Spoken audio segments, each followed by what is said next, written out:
Bob, you got 5 assistant coaches who were fired, or they were let go or not brought back, whatever the semantics are with this. So, what is the message that's being sent here by Jerry Jones? Well, that's always the $1 million question, Dan. And I think to a certain extent, it starts with who's coming back from the coordinator position.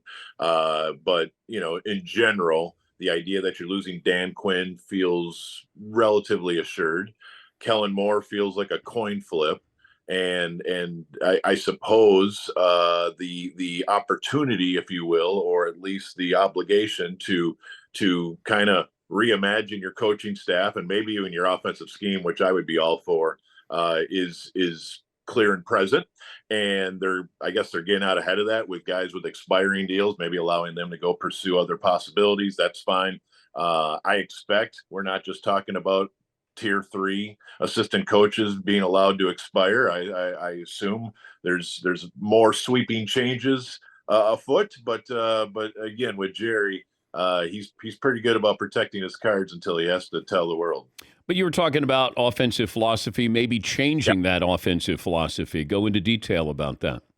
Well, in general, and this is a sweeping generalization, but allow me that in the sense that Jason Garrett and Scott Linehan installed an offense that was either for Tony Romo or for very, very young Dak Prescott. And very, very young Dak Prescott wasn't making a lot of money, but he was also definitely driving the bus.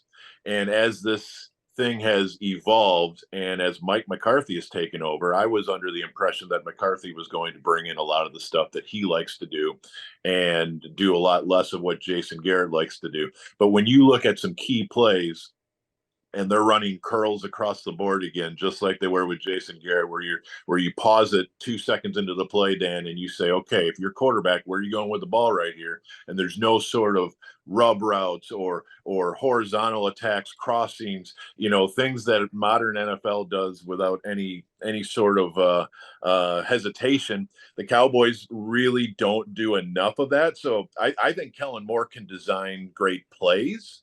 I don't know that he can design a great offense. And those are two very different things. And I would like to see, the Cowboys do way more of what Dak does well and way less of what they want him to do, which I guess is kind of Tony Romo stuff back there in the pocket. I think Prescott can be fine. I do think their offense doesn't necessarily suit him, especially if you're not going to give him enough playmakers beyond CeeDee Lamb. It's pretty bare. But have they evaluated Dak accurately?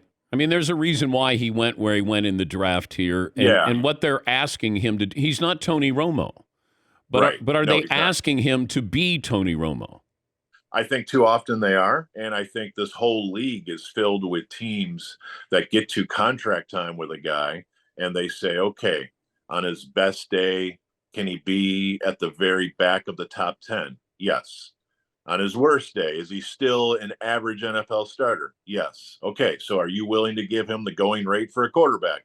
And most of these teams say yes. They panic because they realize the alternative is nothing.